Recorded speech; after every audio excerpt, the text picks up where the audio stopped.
अगर आपको वीडियो अच्छा लगा तो लाइक करें, शेयर करें एंड चैनल को सब्सक्राइब करना ना भूलें। जंगल में घनघोर सन्नाटा छाया हुआ था। जंगली जानवर और कीड़े मकोड़े मिलकर अजीब अजीब आवाज निकाल रहे थे। जब वेदिका ने आंख खोलकर देखा तो वो पेड़ों से ढकी हुई जमीन पर गिरी हुई थी। उसने उठने की कोशिश की, लेकिन ऊंचाई से गिरने के कारण उसके पैर में चोट आ गई थी। मगर वो जानती थी कि उसके पास ज्यादा समय नहीं है। उसे मालूम नहीं था कि उसका पैर फिसलने के बाद कितना समय गुजर चुका है। दुष्यंत कभी भी उसका पीछा करते हुए वहां पहुंच सकता था, इसलिए उसने अपनी पूरी कोशिश की और पेड़ के सहारे खड़ी हो गई। उसे दुष्यंत की बातें याद आ रही थी, लेकिन उनको समझ पाना उसके लिए बहुत मुश्किल हो रहा था। उसे बिल्कुल भी समझ नहीं आया था कि आखिर दुष्यंत सिद्धांत के बारे में ऐसा क्यों कह रहा था। इन सभी सवालों का जवाब पाने के लिए वेदिका को जल्द से जल्द सिद्धांत और विक्रम को ढूंढना होगा। उसने पैर पर आई चोट को बाजू में बह रही नहर में साफ किया और आगे निकल गई। मगर इन सभी के बीच में वो एक अहम बात भूल गई थी। वेदिका जब ऊंचाई से गिरी थी तो उसके हाथ से वो जादुई अंगूठी वहीं जंगल में कहीं गिर गई थी। सिद्धांत और विक्रम को ढूंढने की जल्दबाजी में वो अंगूठी को भूलकर आगे बढ़ चुकी थी। अचानक से वेदिका को उस नहर में किसी के गिरने की आवाज आई। वो तुरंत अलर्ट हो गई।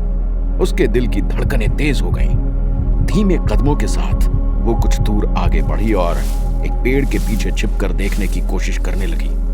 उसे सामने नहर से एक आदमी बाहर आते हुए नजर आ रहा था। उस आदमी के पूरे कपड़े भीग चुके थे। वो आदमी वेदिका की तरफ बढ़ रहा था। अचानक से उसके चेहरे पर चांद की चांदनी पड़ी और वेदिका उसे देखकर चौंक गई। वो कोई और नहीं बल्कि विक्रम था। उसे पहचानते ही वेदिका एक पल भी नहीं रुकी और भागते हुए उसके पास पहुंच गई। कदमों की आवाज सुनकर विक्रम भी अचानक से चौंक गया, लेकिन वेदिका को अपने सामने देखकर वो और भी आश्चर्यचकित था। वो तुरंत बोला, तुम यहाँ क्या कर रहे हो? ये जंगल खतरों से खाली नहीं है। वेदिका ने अपनी सांस संभालते हुए विक्रम को बताया कि कैसे वो हॉस्पिटल में जब जागी तो उसे मालूम चला कि लेबोरेटरी में रखी वो हजारों साल पुरानी मम्मी चोरी हो गई थी। जैसे ही उसने जादुई अंगूठी के बारे में बताने के लिए अपनी जेब में हाथ डाला तो उसकी आंखें फटी की फटी रह गई। वो हड़बड़ाते हुए बोली, सिद्धांत की अंगूठी मेरे पास रह गई थी।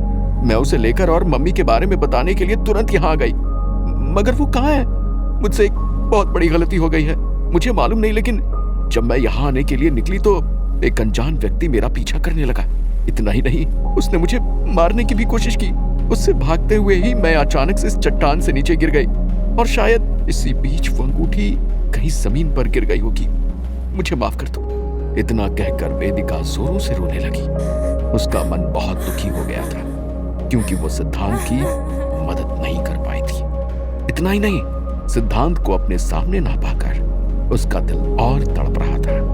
विक्रम वेदिका को इस तरह रोते हुए नहीं देख पा रहा था। वो जानता था कि उसका दोस्त वेदिका की आंखों में आंसू नहीं देखना चाहेगा, इसलिए उसने वेदिका के कंधे पर हाथ रखा और कहा, वेदिका, मैं अब तुम्हें कुछ ऐसा बताने वाला हूं जिसे सुनकर शायद तुम्हें मेरी बात पर विश्वास ना हो, लेकिन यह समझ लो कि मैं कुछ भी झूठ नहीं बोलने वाला। सिद्धांत अभी अभी ऊपर बनी एक गुफा के अंदर गया है। मुझे नहीं पता कि वो उस गुफा से कभी वापस आएगा या नहीं, इसलिए तुम्हें मेरा साथ देना होगा ताकि हम दोनों उस गुफा में जाने का तरीका ढूंढ लें। विक्रम ने कहा और वेदिका को सब सच सच बताना चालू कर दिया।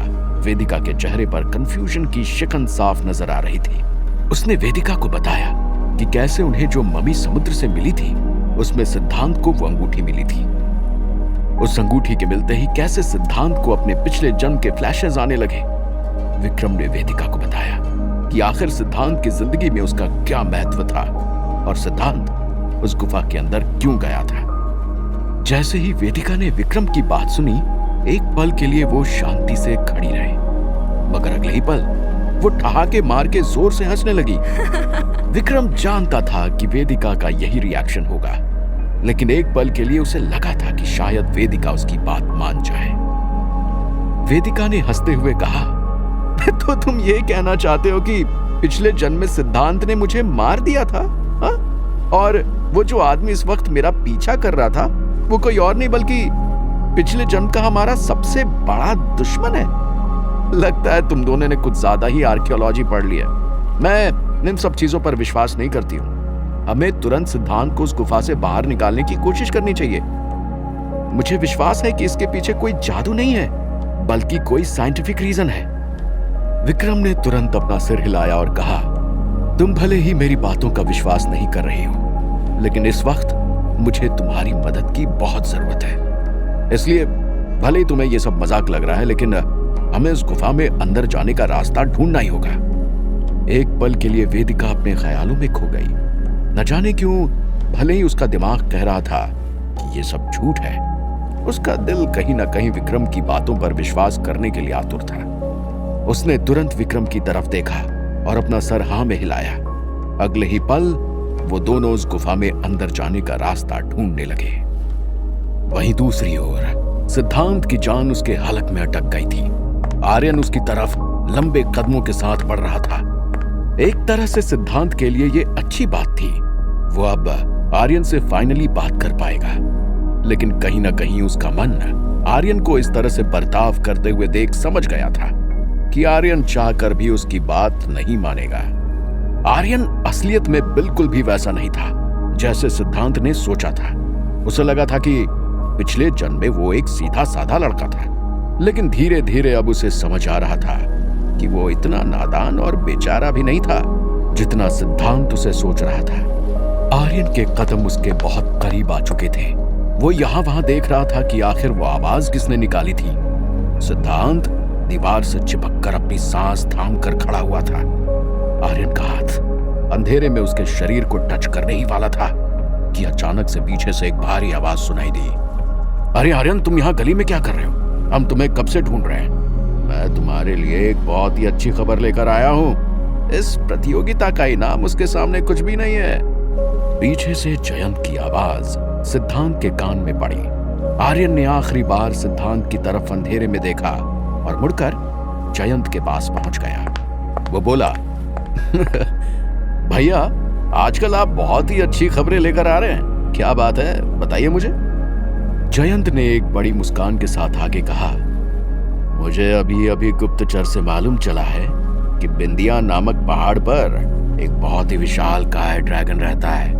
उस ड्रैगन के माथे पर एक मणि लगी हुई है।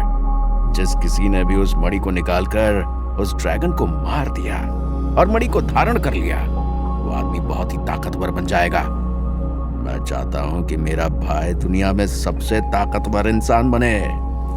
उसकी बात सुनते ही आर्यन खुशी से हंस पड़ा और बोला, भैया, ये तो बहुत ही अच्छी खबर है। आप चिंता मत कीजिए, मैं उस ड्रैगन को मारकर जरूर उस मणि को हासिल कर लूंगा। हमारा जो मकसद है, मैं उसे पूरी तरह कामयाब होने में मदद करूंगा। शीतलपुर की राजगद्दी पर हमारा ही राज होगा, भले ही उसके लिए मुझे शीतलपुर की सबसे ताकतवर योद्धा राजकुमारी वंदिता से ही क्यों ना लड़ना पड़े। जैसे ही आर्यन ने राजकुमारी वंदिता का नाम लिया, सिद्धांत के रोंगटे खड़े हो गए। अचानक से उसके दिमाग में सब कुछ साफ हो गया। वो समझ गया था कि जयंत आर्यन से क्या करवाना चाहता था। जिस वक्त आर्यन अपनी खुशी मना रहा था, उस वक्त उसने जयंत के चेहरे पर आए शैतानी भाव को नहीं देखा था, मगर सिद्धांत दूर खड़े होकर ये सब नोटिस कर रहा था। कुछ ही देर बात करने के बाद वो दोनों अंदर चले गए। सिद्धांत ने गहरी सांस ली, लेकिन उसका संघर्ष अभी खत्म नहीं हुआ था। ये तो बस शुरुआत थी। उसे एक बात अच्छी तरह से समझ में आ गई थी कि उसे किसी भी तरह आर्यन और राजकुमारी वंदिता को मिलने से रोकना होगा। दूसरा, उसे आर्यन को कोई भी शक्ति हासिल करने से रोकना होगा, क्योंकि अगर आर्यन ने शक्ति हासिल कर ली तो वो राजकुमारी वंदिता को मार गिराने में कामयाब होगा, जिसे रोकने के लिए सिद्धांत इतनी मेहनत करके अपने अतीत में आया था। सिद्धांत के मन में अपना मकसद साफ हो गया था। वो अंधेरे में से निकलकर बाहर उजाले में आया और उसके चेहरे पर दृढ़ता का भाव साफ नजर आने लगा। उसे किसी भी हालत में उस ड्रैगन तक आर्यन से पहले पहुंचना होगा। इतना ही नहीं, सिद्धांत को आर्यन से पहले उस ड्रैगन को मार गिराना होगा। मगर तभी अचानक से सिद्धांत को एक बात रियलाइज हुई। जयंत जिस हिसाब से उस ड्रैगन के बारे में बता रहा था, एक बात साफ थी कि वो ड्रैगन बहुत ही ताकतवर प्राणी होगा। इसका मतलब था कि उसको हरा पाना मुश्किल ही नहीं बल्कि नामुमकिन होने वाला था। सिद्धांत को जल्द से जल्द कोई ऐसा रास्ता ढूंढना होगा जिसकी मदद से वो ना सिर्फ ड्रैगन से वो मणि चुरा सके बल्कि उसे मार भी गिरा पाए। उसकी ये यात्रा आसान नहीं होने वाली थी। सिद्धांत ने अपना मुंह अच्छी तरह से ढक लिया और वहां से चला गया। उसे मालूम हो गया था कि आर्यन कल ही उस ड्रैगन को मारने के लिए अपनी यात्रा पर निकल जाएगा, इसलिए सिद्धांत भी कोई ना कोई तरीका ढूंढने लगा। वो शीतलपुर की गलियों में किसी अनजान व्यक्ति की तरह भटक रहा था। उसका ना कोई ठिकाना था और ना ही खाने पीने का कोई रिसोर्स। किसी टूरिस्ट की तरह वो शीतलपुर की गलियों को खोजने लगा। रात का वक्त होने के कारण सिद्धांत को रास्ता साफ नजर नहीं आ रहा था, इसलिए उसे पता ही नहीं चला कि कब वो शीतलपुर की सीमा को पार करके दूसरे नगर में पहुंच गया था। वो अपने ही ख्यालों में खोया हुआ था। उसे विश्वास नहीं हो रहा था कि वो अपने पिछले जन्म की जन्मभूमि को देख रहा है। जैसे ही सिद्धांत ने अपना कदम बढ़ाया, अचानक से एक तीव्र रफ्तार से तीर उसके कान के बाजू से निकल गया। सिद्धांत तुरंत चौंक गया और उसने पीछे मुड़कर देखा। उसे लगा कि शायद आर्यन या उसके समूह में से किसी ने उसे पकड़ लिया है। मगर तभी सिद्धांत की नजर तीर चलाने वाले आदमी पर पड़ी और उसकी आंखें अचंभे से फटी की फटी रह गईं। क्या होगा आगे? क्या सिद्धांत आर्यन को उस ड्रैगन तक पहुंचने से रोक पाएगा? क्या वो उस ड्रैगन को हराने के लिए कोई उपाय ढूंढ पाएगा? कौन था जिसने सिद्धांत पर वार किया था? क्या सिद्धांत अपने मकसद में कामयाब हो पाएगा? वेदिका सिद्धांत के सच को कबूल लेगी? क्या वो और विक्रम मिलकर गुफा में अंदर आने का रास्ता ढूंढ पाएंगे? क्या कर रहा था दुष्यंत? क्या वो भी अतीत में जाने का रास्ता ढूंढ लेगा? जानने के लिए सुनते रहिए। अगर आपको वीडियो अच्छा लगा तो लाइक करें, शेयर करें एंड चैनल को सब्सक्राइब करना ना भूलें।